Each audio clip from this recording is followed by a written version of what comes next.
Muy buenos días, hermanos. Abran sus Biblias, por favor, en Apocalipsis, capítulo 9, versículo 20, segunda parte. Continuamos en esta mañana nuestro estudio de este libro que nos está resultando muy apasionante, con un eslogan base de interpretación: Jesucristo, Cordero Vencedor. Si seguimos la línea de ver a Cristo en las Escrituras y ver su pacto eterno de redención, difícilmente nos vamos a salir de ese eje temático y de esa verdad central que es Cristo en la Escritura. Si nos distraemos por las imágenes y los símbolos, probablemente terminamos lejos del propósito central del libro, que es mostrarnos la gloria de la redención y la síntesis o la consumación plena del pacto eterno.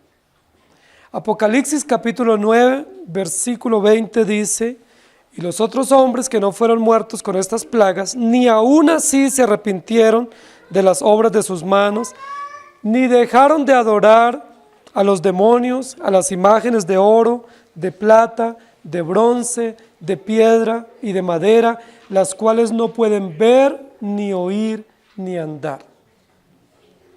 Vamos a analizar en esta mañana la segunda parte del versículo 20, que tiene que ver con donde continúa diciendo: ni dejaron de adorar a los demonios, a las imágenes que no pueden ver ni oír.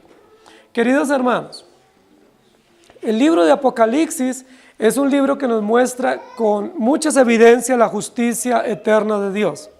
Y nos muestra de manera muy clara que la justicia eterna de Dios tiene un propósito, y es exaltar a Cristo. Exaltar a Cristo y mostrar el pleno cumplimiento de todas las disposiciones del pacto. El capítulo 9, hemos dicho, y la segunda serie, que es la serie de las trompetas, nos va a hablar específicamente de la justicia de Dios que viene en diferentes épocas de la historia a los hombres sobre la tierra. Es decir, son los juicios sucesivos que han venido sobre la creación y sobre los hombres a partir del pecado en Génesis 3. Eso ya lo tenemos claro. Estamos en el segundo ay, que es la sexta trompeta. Un ay terrible que tiene que ver con 3 plagas destructivas y con el anuncio anticipado del juicio eterno: fuego, humo y azufre, donde irán a parar eternamente aquellos que no se arrepientan.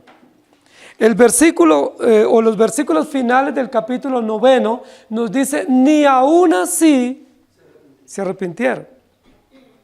Es decir, estamos ante una descripción cruda, dramática, primero de los juicios de Dios, que son severos, que son potentes, que son terroríficos y devastadores, pero por su parte estamos también ante una descripción muy cruda, muy evidente de la rebelión del hombre. Pareciera que ante la justicia de Dios, que es tan clara y contundente, el hombre se endurece y se llena de mayor rebelión. Nosotros esperaríamos lo contrario, que ante la justicia de Dios, que es descrita con tanta firmeza y con tanta fortaleza, que los hombres se arrepintieran. Ese sería el final feliz de la película. Esa sería la parte clara y la parte aplicativa en términos pedagógicos, que si Dios es justo y severo y nos advierte de sus juicios y nos muestra sus juicios sucesivos, el hombre se arrepienta. Esperaríamos eso como resultado. Esperaríamos eso y todos estaríamos expectantes viendo que ese fuera como el epílogo de la historia. Pero el epílogo de la historia es muy dramático. Ni aún así se arrepintieron. ¿Qué es lo que nos muestra? La dureza del corazón humano. Nos muestra la rebelión del hombre. Nos muestra que el hombre, por más sufrimiento, por más plaga, por más advertencias y por más severidad que recaiga sobre él, no se va a arrepentir. ¿Por qué? Porque es rebelde, porque es obstinado.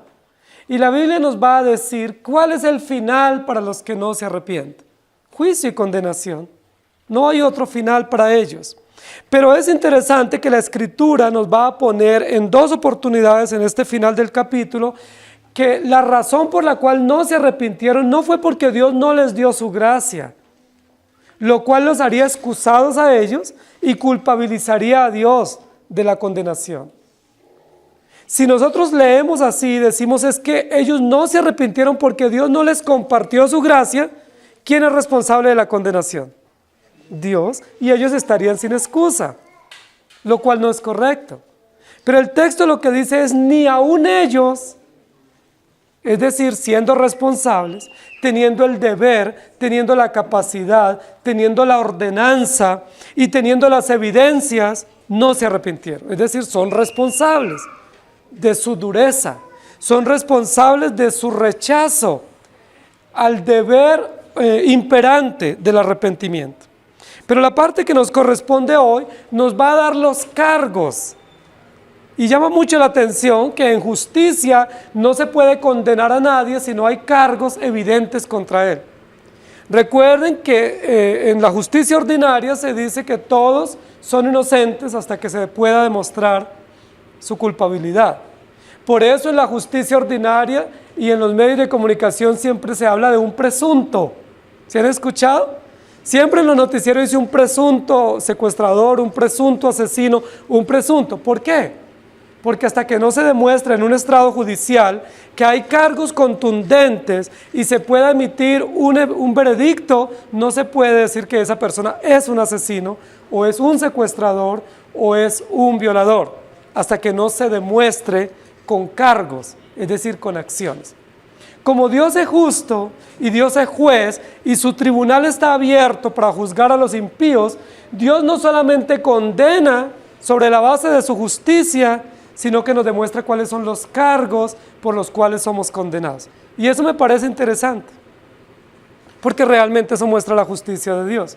Dios no solamente dice, todos están condenados, lo pudiera hacer, porque Él es omnisciente y es soberano y tiene poder. ¿Y quién pudiera objetar esa determinación? Pero Él no solamente dice, todos están bajo pecado, todos están condenados, sino que comienza a describir los cargos, es decir, las razones, los pecados específicos que en la historia, en el tiempo y en el espacio nosotros hemos cometido contra Dios. Y eso me parece supremamente interesante. Porque alguien pudiera decir ante la afirmación, todos son pecadores, alguien pudiera decir, ¿y cuáles son mis cargos? ¿O cuáles son los cargos que hay contra mí? ¿Cómo usted puede decir que yo soy pecador? ¿Cómo usted me puede testificar que yo he obrado mal contra ti? Pero como Dios es sabio, Él no solamente nos condena bajo la base de su justicia, sino que testifican unos cargos que vienen en contra nuestra, que son las actas de los decretos, que nos es contraria frente a Dios. ¿Cuál es la base de los cargos que Dios tiene contra nosotros? Alguien pudiera decir, depende. Depende, ¿cierto? Como vivimos en un mundo relativo, en un mundo subjetivo, en un mundo individualista, cualquiera decía, depende. Pero no depende, hermanos queridos. La base de los cargos que están contra nosotros están condensados, están compendiados en la ley de Dios. No hay otra base escritural, legal, oficial, auténtica, sobre la cual se pueda juzgar a un hombre o una mujer sobre la tierra. La única base se llama la ley de Dios. Y la ley de Dios es eterna. Y la ley de Dios es justa. Y la ley de Dios es pública y oficial. Cuando nosotros vamos a la ley de Dios, que está resumida en Éxodo 20 o en Deuteronomio 7, dice, habló Jehová Dios estas palabras y dijo. Y comienza lo que se ha considerado o se ha llamado el decálogo. Es decir, la ley moral o la ley universal que Dios grabó en la conciencia de todo hombre, pero que también hizo pública para que se ejerza justicia y juicio sobre la base de esa ley. Cuando nosotros tenemos frente a nosotros la ley moral pública, no solo grabada en la conciencia, sino base también de juicio público, no tenemos excusa para decir depende. ¿Cuáles son los cargos que Dios tiene contra nosotros? Pues los que están estipulados en la ley moral. Esos son los cargos. Y yo quisiera que ustedes fueran ahí a Éxodo 20 y recordáramos que Éxodo 20 describe de manera sintetizada principios generales, no principios específicos, sino principios generales que abarcan todos los aspectos morales que tienen que ver con el culto, la adoración, el respeto y el reconocimiento de Dios, pero también con el respeto y las buenas relaciones entre los hermanos o entre los ciudadanos o entre los seres humanos, lo que se llamaría en el Nuevo Testamento el amor al prójimo, o la compasión o el servicio al prójimo. Jesús en el Nuevo Testamento dijo que toda la ley se resume en 2 mandamientos, que básicamente es uno: amarás a Jehová tu Dios con todo tu corazón, con toda tu alma, con toda tu mente, con todas tus fuerzas, y amarás a tu prójimo como a ti mismo. Es decir, todos los mandamientos, que son los primeros, que es: no tendrás dioses ajenos delante de mí, no te harás imagen ni ninguna semejanza, no tomarás el nombre de Jehová tu Dios en vano, y acuérdate del día de reposo para santificarlo. Todos esos primeros 4 mandamientos, o esos primeros mandatos que están en la primera tabla, como algunos han acertado, que probablemente fue así, esos primeros mandamientos de la primera tabla muestran el amor auténtico del hombre hacia Dios. Y la segunda tabla, o los segundos mandamientos, que comienzan con el mandamiento número 5 hasta el número 10, demuestran el amor del hombre por el prójimo, o el amor entre el prójimo.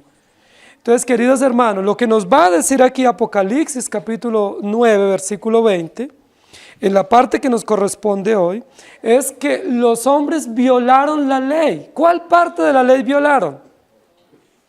¿O cuál tabla de la ley violaron? Versículo 20, la primera tabla, o la primera parte, versículo 20. Luego vamos al versículo 21. Pero en el versículo 20, los primeros cargos que Dios presenta contra los impíos, o contra los ateos, o contra los incrédulos, es que ellos violaron de manera deliberada, de manera consciente, de manera responsable la primera tabla de la ley. Es decir, la primera parte: amarás a Jehová tu Dios con todo tu corazón, con toda tu alma, con toda tu mente y con todas tus fuerzas.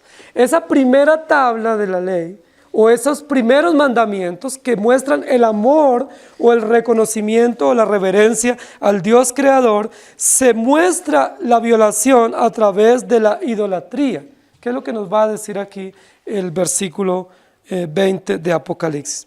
Los hombres que no fueron muertos, ni aún así se arrepintieron, ni aún así dejaron de adorar. Y ese es el título de nuestra predicación hoy: ni dejaron de adorar.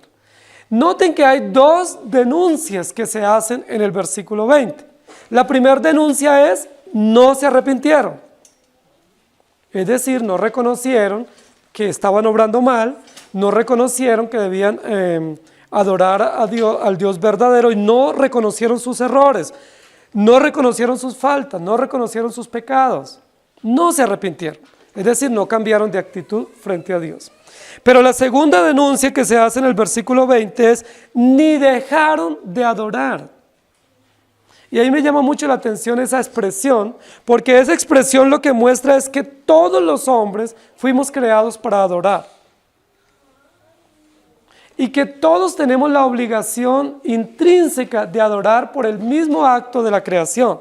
Fuimos creados a imagen y semejanza para reconocer, para adorar, para exaltar, para venerar, para dar culto al Dios creador.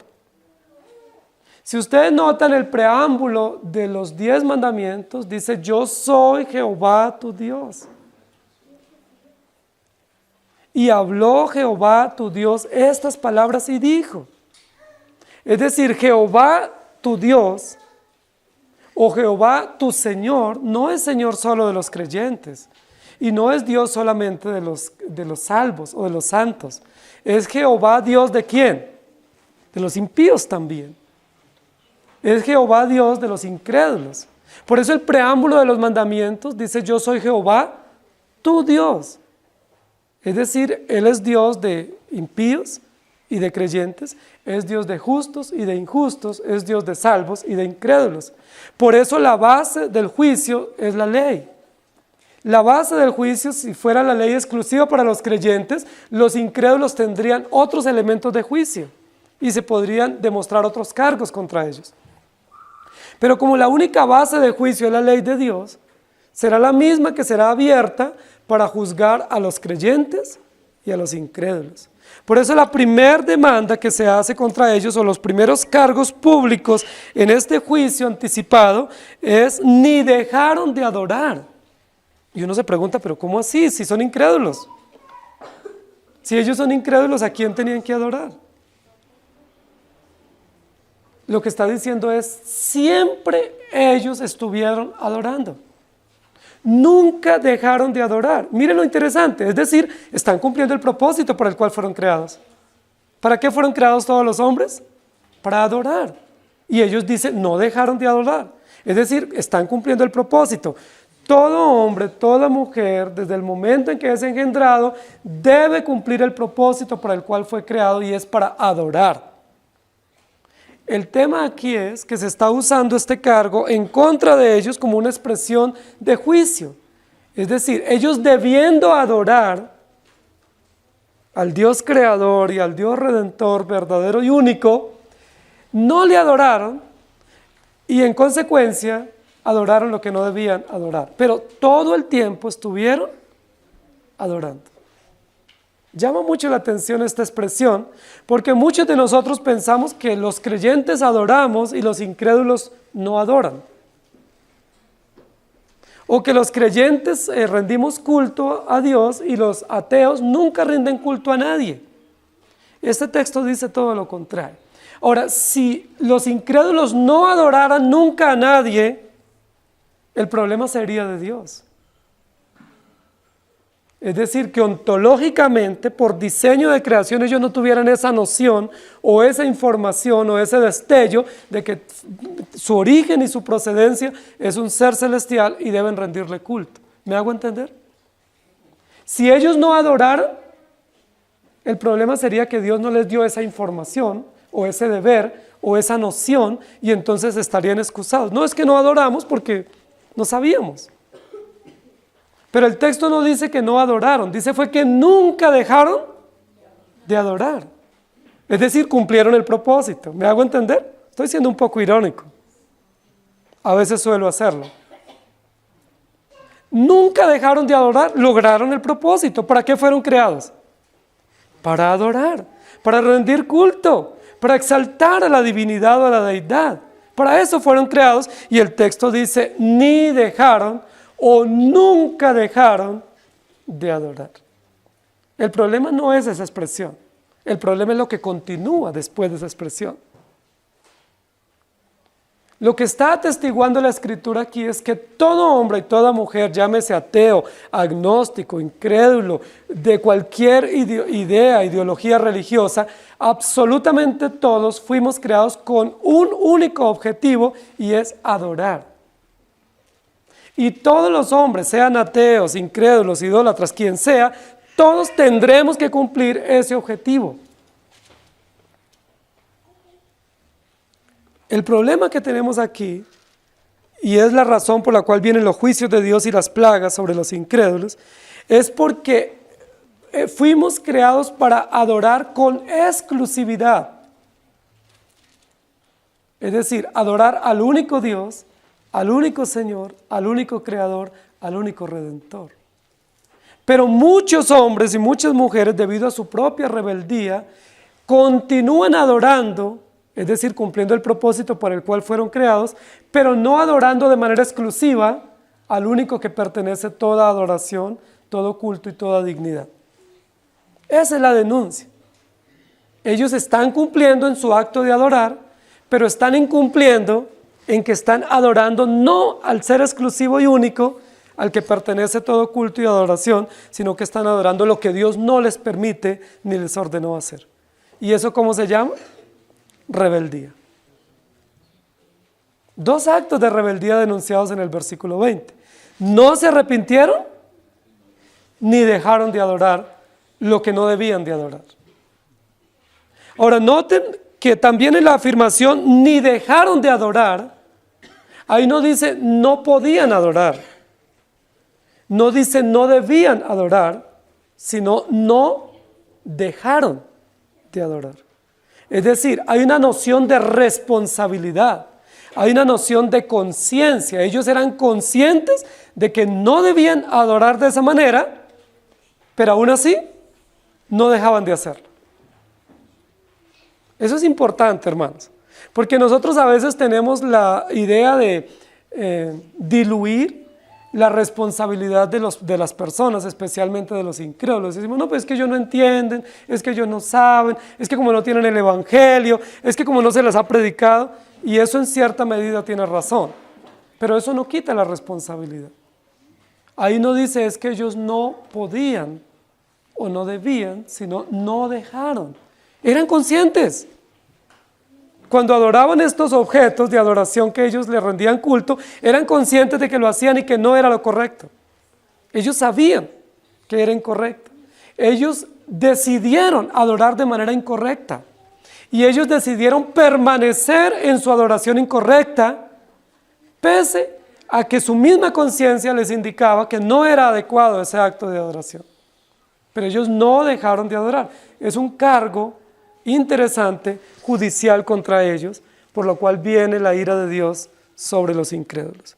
Lo primero que va a decir el texto aquí es, ni dejaron de adorar a los demonios. Y eso es una denuncia muy fuerte. Es la primera vez en Apocalipsis que aparece una denuncia tan fuerte, directa, como un cargo punitivo contra los incrédulos. ¿A quiénes adoran los incrédulos? No lo estoy diciendo yo, lo dice la Escritura. Adoran a los demonios. Es una expresión terriblemente fuerte. Es una expresión muy contundente judicial. Los demonios es lo oscuro, lo perverso, lo adverso, lo antagónico. Los demonios es todo lo que se opone a Dios. Son aparentes deidades o aparentes divinidades, pero contrarias a la única divinidad o deidad que es el Dios verdadero. ¿Qué dice el primer mandamiento de la ley de Dios? No tendrás dioses ajenos delante de mí. ¿Cuál es el principio absoluto universal del primer mandamiento? El monoteísmo. Hay un solo Dios. Hay un solo Señor, un solo Redentor, un solo Dios, un solo Creador. Y ese único, exclusivo, debe ser adorado con exclusividad. ¿Qué es lo que hacen los ateos? Niegan a ese único Dios. Lo primero que está haciendo aquí el texto es una denuncia contra muchos que se consideran ateos o incrédulos. El incrédulo dice es que yo no creo en Dios. ¿Pero a quién adora? Su propia ideología, sus propias imaginaciones, sus propios conceptos. Adoran aparentes divinidades, ¿cierto? Como el sol, Alá, Buda, Confucio, adoran espíritus, adoran extraterrestres, adoran dioses imaginarios, ¿sí? Todo eso que tiene que ver con la superstición, con el culto idolátrico a deidades no conocidas, a deidades no visibles, se conoce en la Escritura como un culto dedicado a los demonios. La pregunta es, ¿sabe el incrédulo que ese culto que él rinde a esas deidades imaginarias o a esas deidades gnósticas o a esas aparentes deidades invisibles es un culto a los demonios? ¿Él lo sabe? Sí, la Biblia lo dice. Y lo dice en Romanos capítulo 1.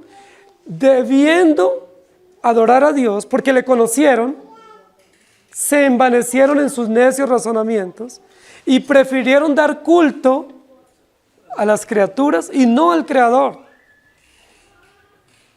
Estamos entonces ante la primera denuncia que hace el versículo 20 y es la violación a los primeros mandamientos, los que están relacionados con el ser de Dios. Dios es único, hermanos. Y Dios es único, y como Él es único y es todopoderoso y es trascendente y es invisible y es infinito, debemos adorarlo de esa manera.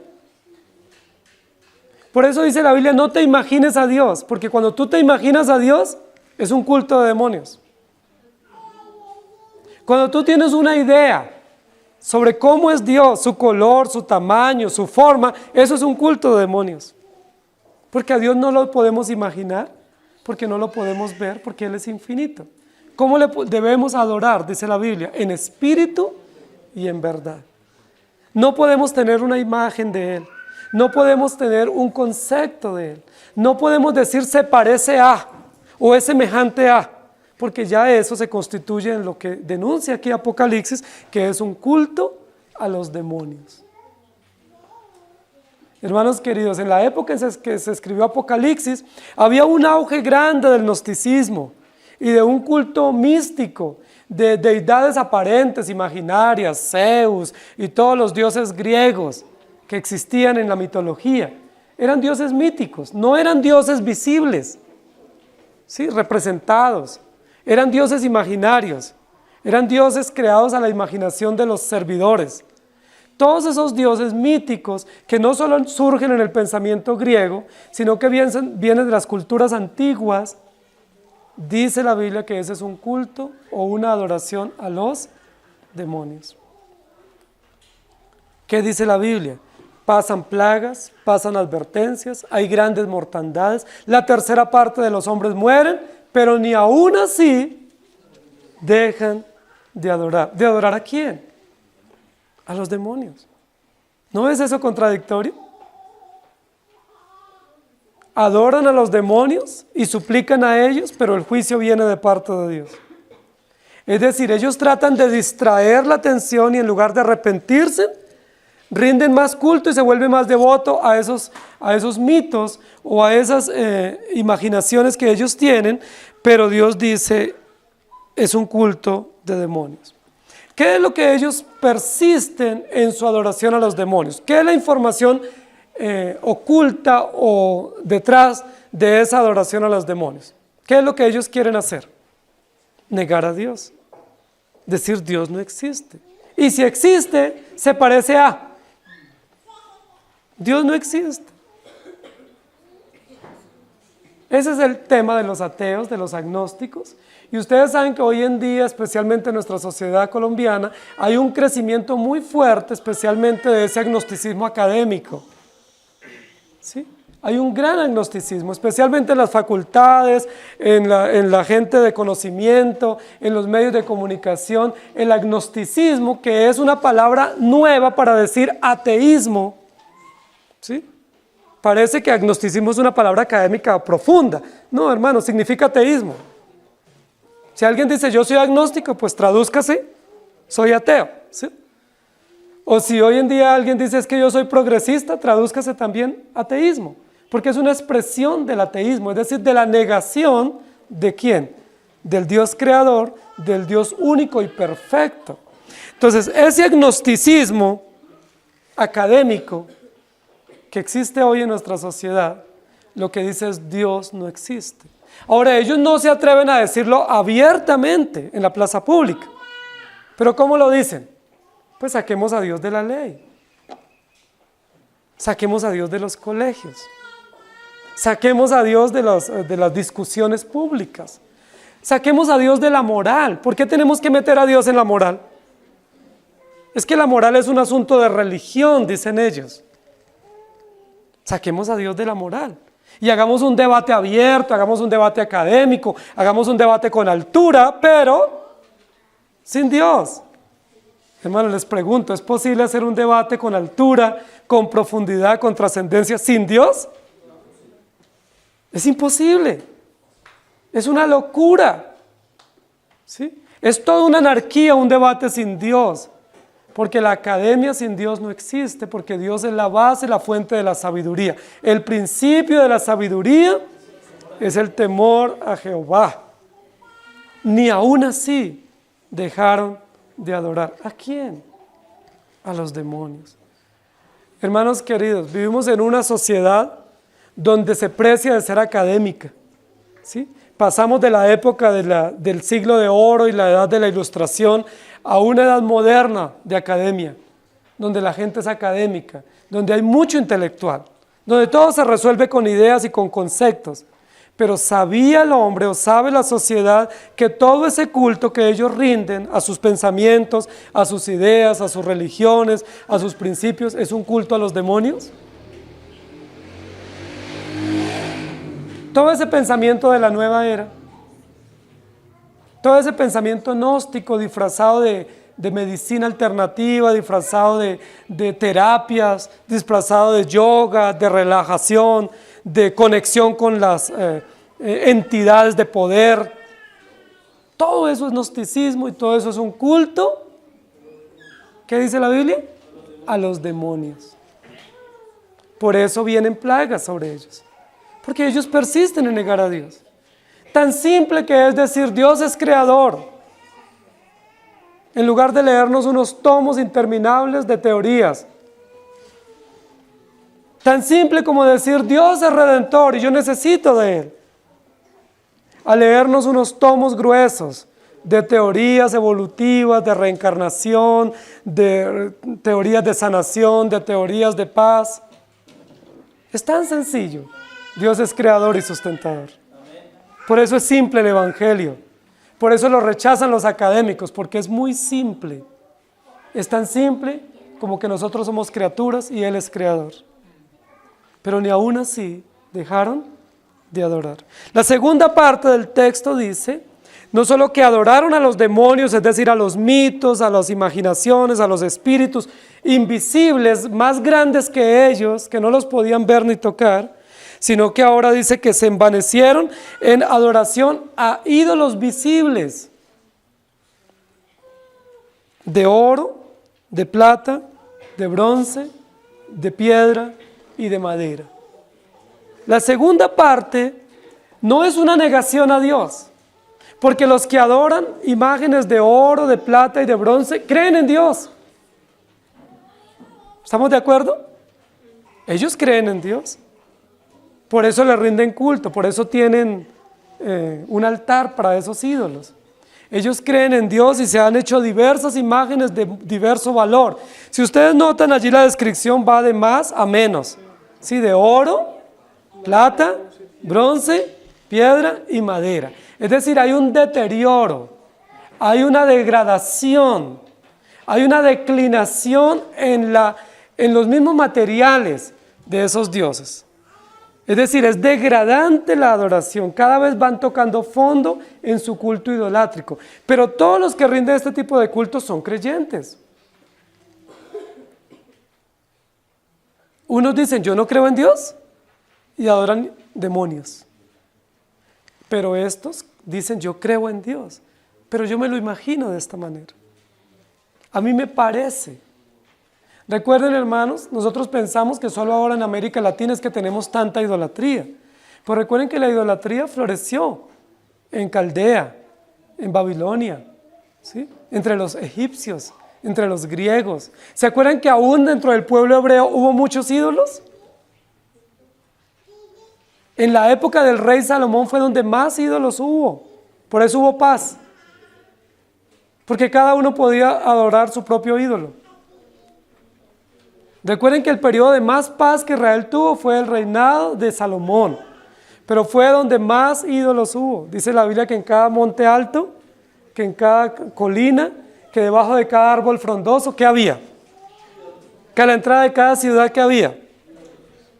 Aún al lado del templo, que era el templo dedicado a la adoración verdadera, había ídolos.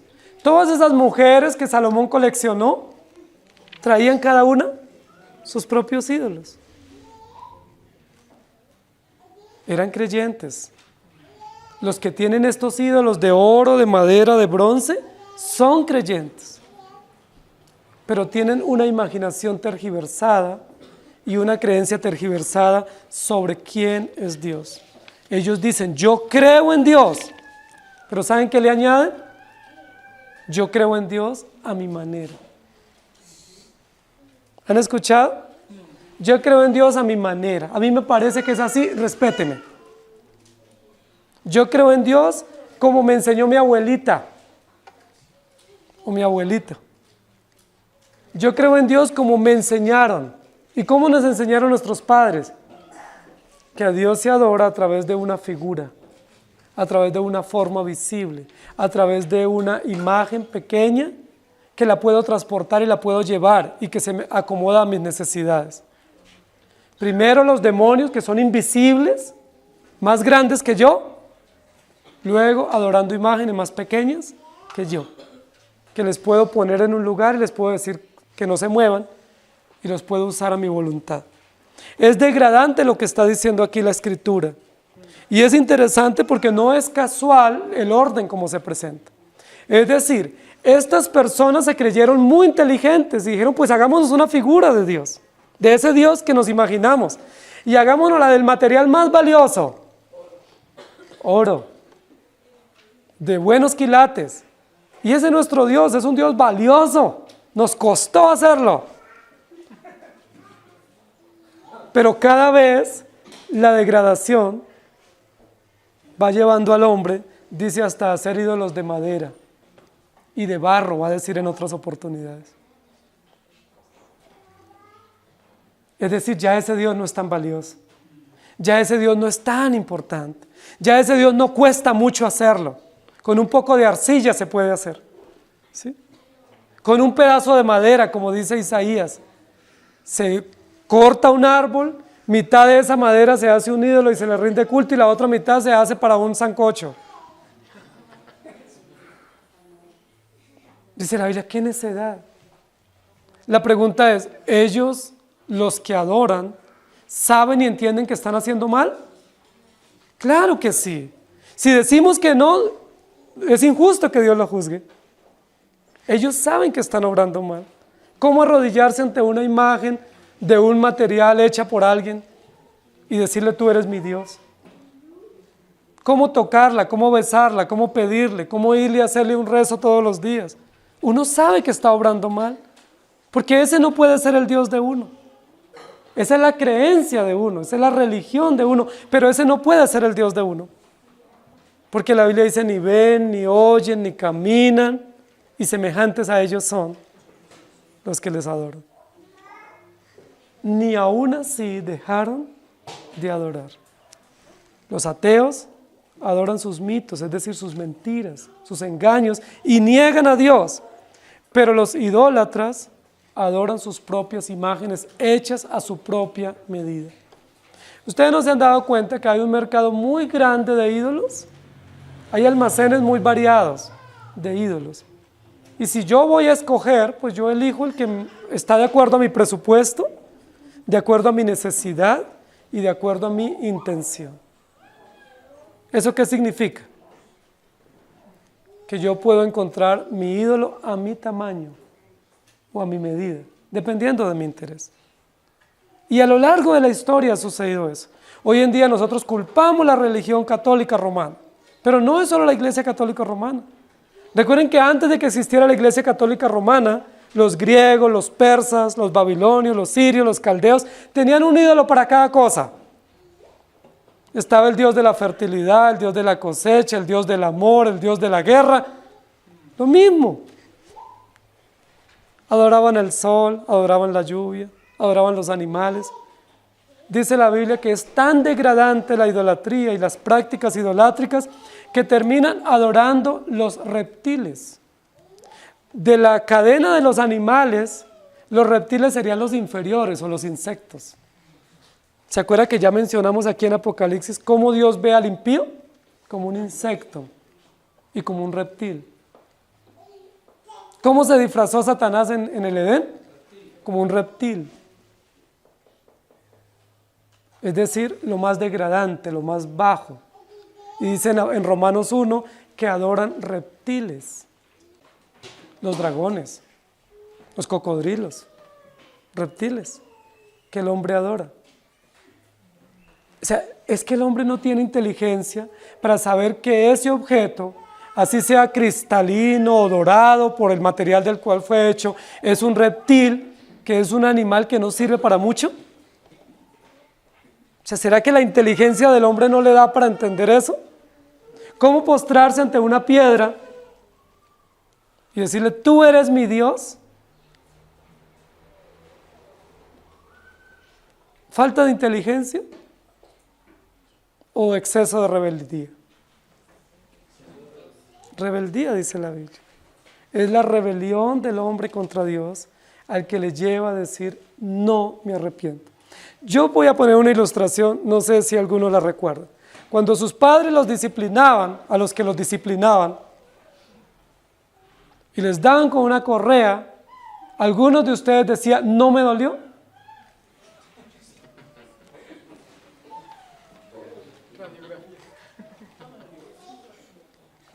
Y ese papá le daba más duro y decía, y no me dolió. Es eso lo que está diciendo acá.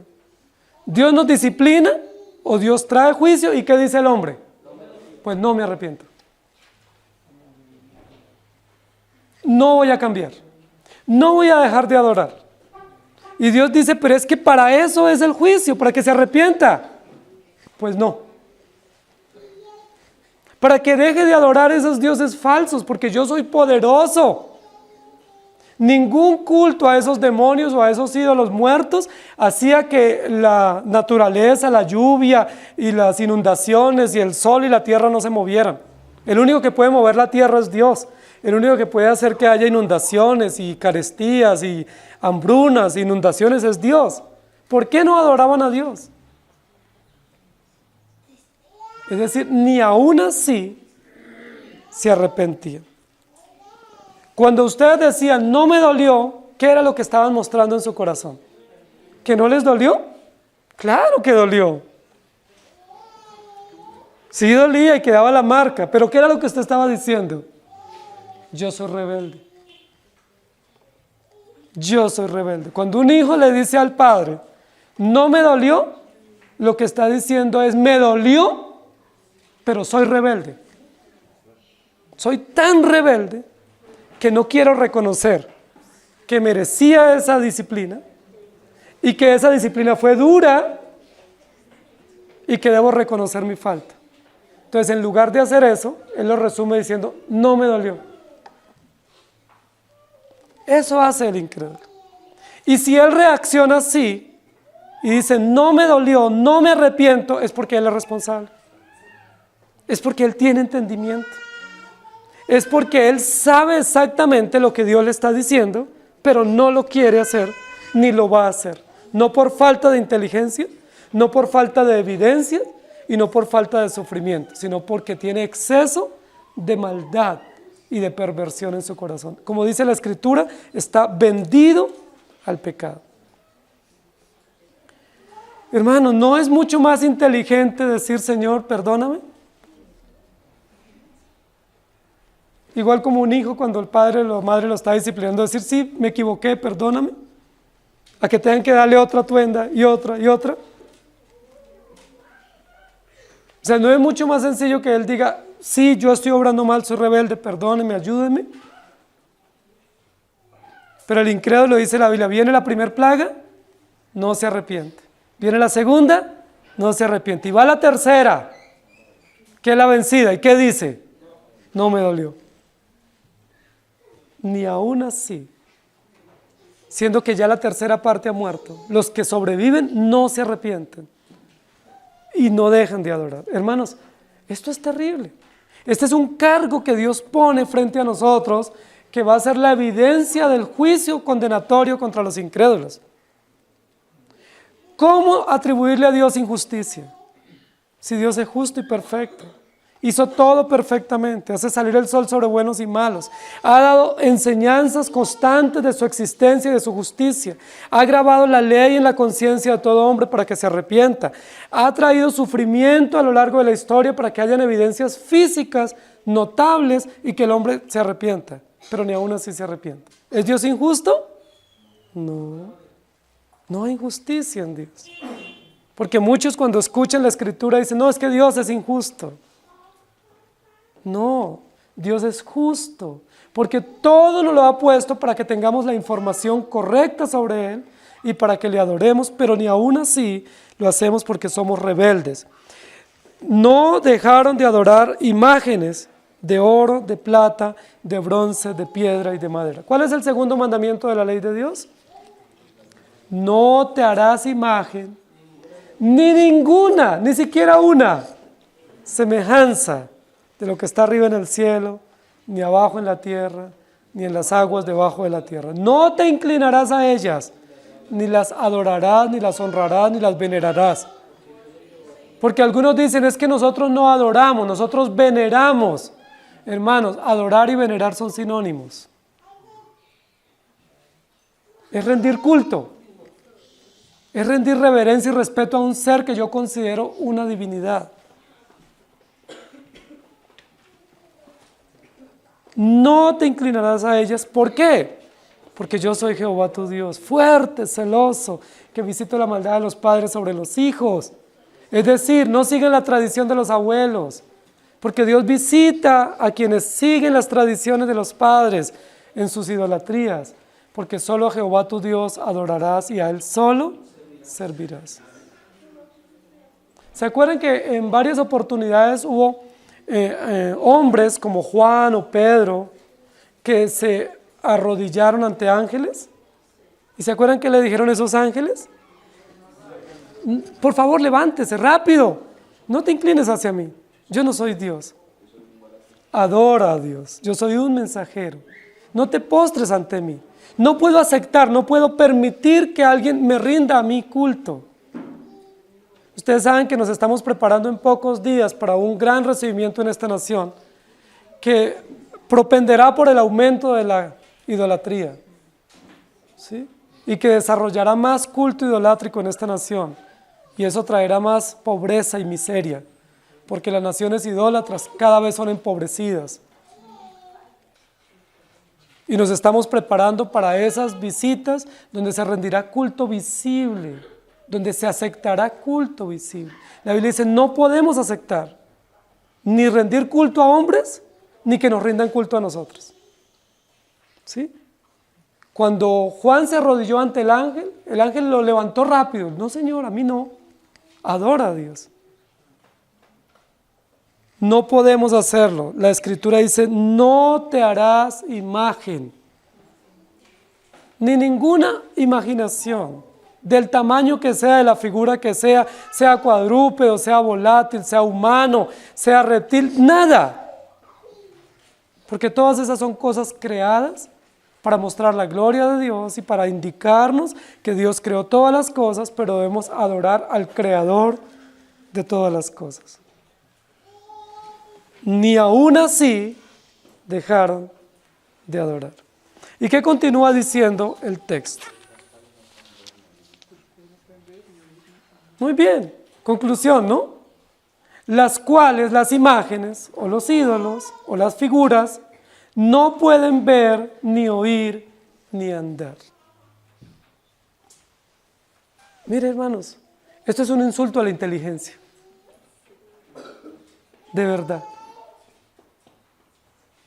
Está la rebeldía nuestra, que no podemos comprender y discernir que esas figuras, posiblemente atractivas, posiblemente bien lustrosas, pues no pueden ver, ni oír, ni sentir, ni tocar, es decir, son incapaces. Cuando dicen no pueden, está contrarrestando con un atributo de nuestro Dios que es todopoderoso. Él todo lo puede. Estos ídolos, estas imágenes, nada pueden. Es terrible. ¿Por qué no adorar al que todo lo puede en lugar de adorar a lo que nada puede? Por eso dice la Biblia que creyendo ser sabios se hicieron necios. Porque realmente es una torpeza de parte nuestra, de cualquiera de nosotros que adore estos ídolos que no tienen esa capacidad. Por eso la Biblia nos dice que debemos adorar solamente al Señor. No lo vemos, no necesitamos verlo. Sabemos que Él es real.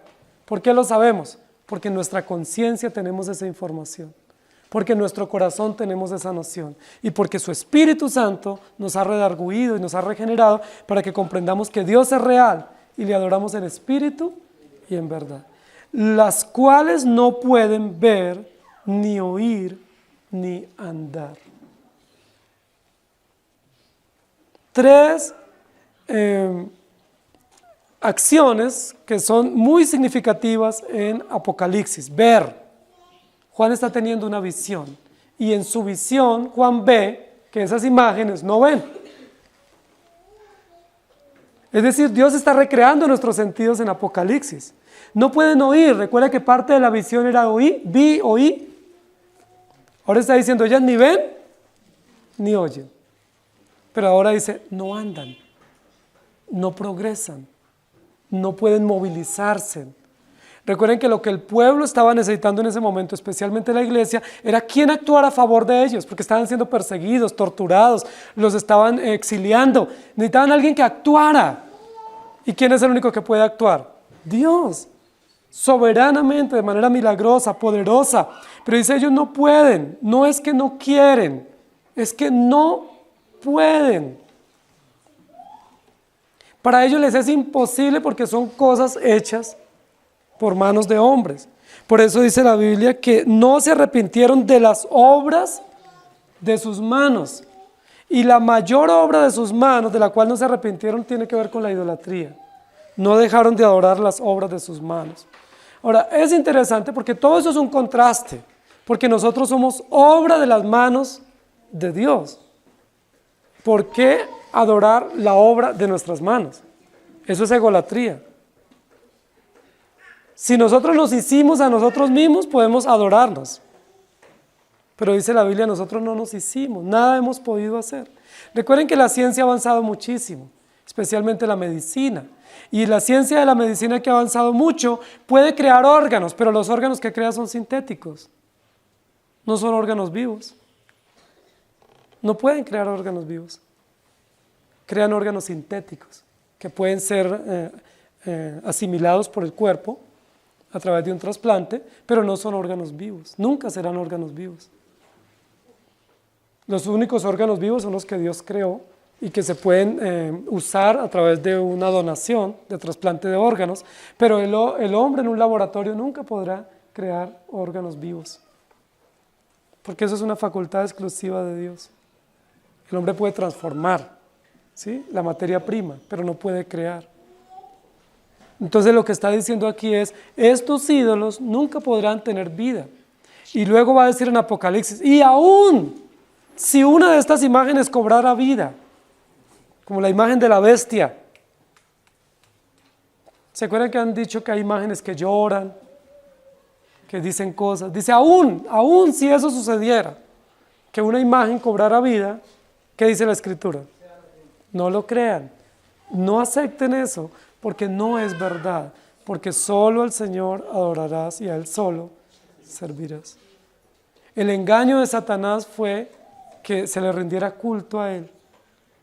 Y a Jesús en la tentación le dice, todo esto te daré, si postrado me adorares.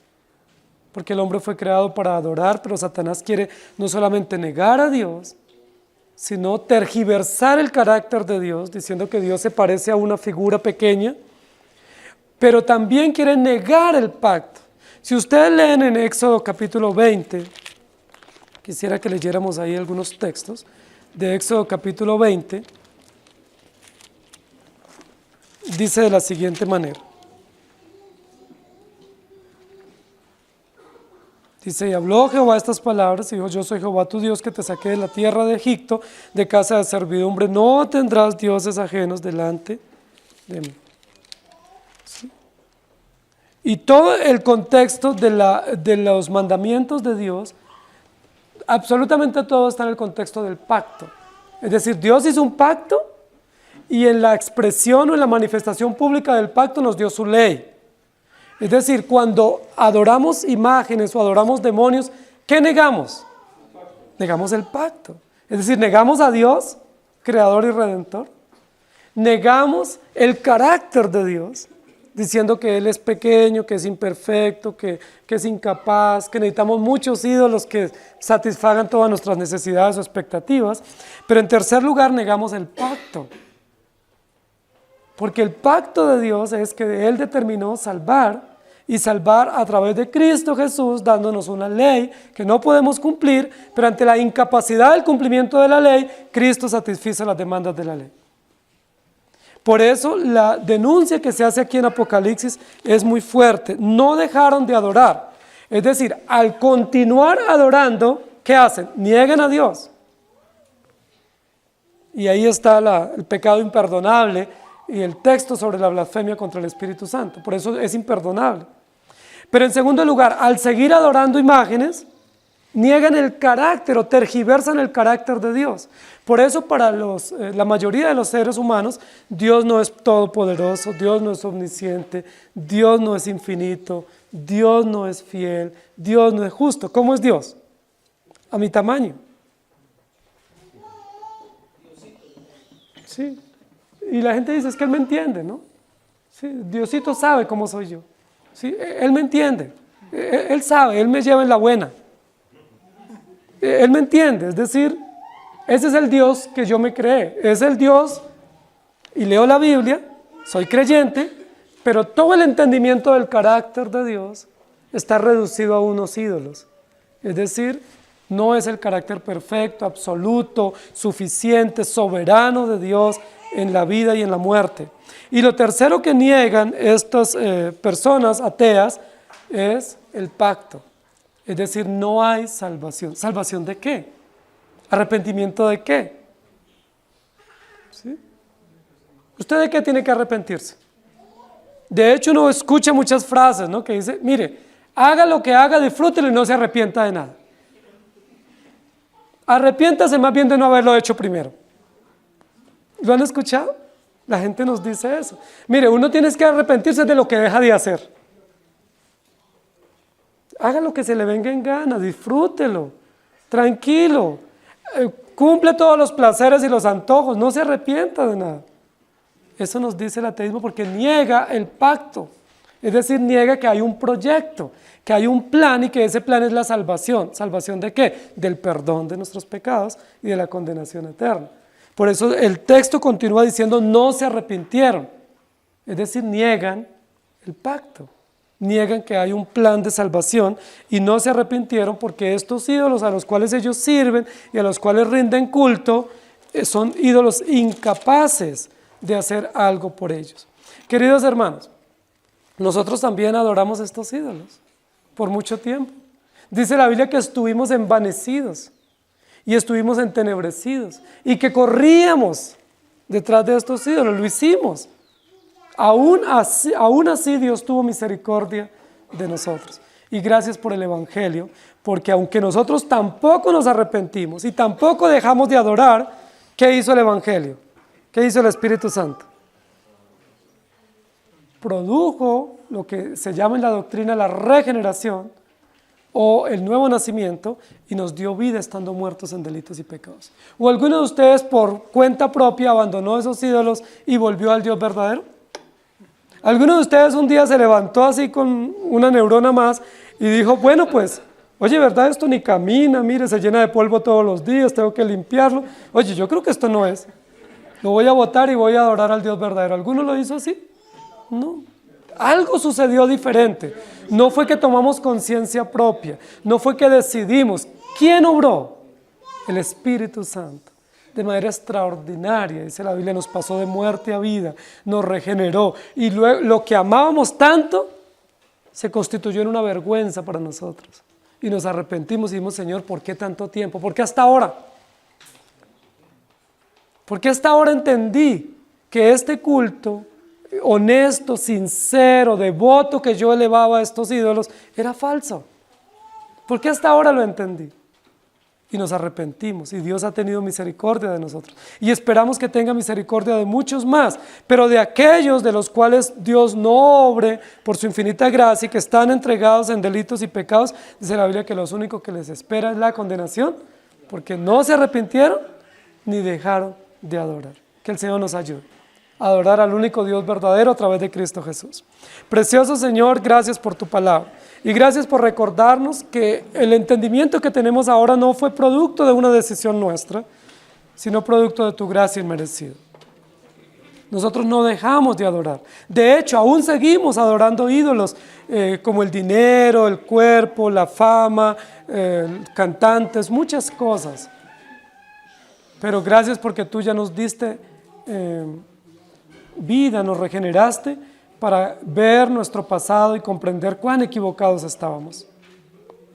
Como dice tu palabra, nos arrepentimos en silicio y en ceniza, porque ahora nos damos cuenta que presumíamos de inteligentes y de religiosos, pero adorábamos lo que no era, no sabíamos y no entendíamos. pero gracias porque nos has dado el Evangelio. Y te rogamos que tenga misericordia de nuestros familiares, te rogamos que tenga misericordia de nuestros amigos, que aún con mucha sinceridad y con mucho devoto y con devoción y con mucha entrega, rinden culto a cosas que no es y que no son. Perdónales, Señor, alúmbrale los ojos de su entendimiento. Ponle, Señor, ante ellos tu gracia, para que ellos se arrepientan. Señor, y gracias porque a nosotros ya nos diste ese entendimiento. No nos dejes volver atrás, no nos dejes regresar a esos cultos muertos. Manténnos firmes en la verdad, pero llénanos de compasión por aquellos que aún están en esos cultos. Llénanos de compasión, de respeto y de misericordia, que es la misericordia tuya, como la que has tenido para nosotros, para presentarles el Evangelio y amarles con gracia, con compasión y con esperanza. Todos nosotros aquí tenemos familia en estas posturas, tanto gnósticas o agnósticas como idolátricas. Danos, Señor, la oportunidad de orar por ellos y de compartirles el Evangelio, presentándoles la verdad como es, pero llena de gracia, llena de esperanza, llena de oportunidades que no son las nuestras, sino las que tú das por gracia para aquellos a quienes tú llamas al Evangelio. Gracias te damos, Señor, por tu justicia y por darnos a comprender tu Evangelio. En Cristo Jesús. Amén. Señor les bendiga, hermanos.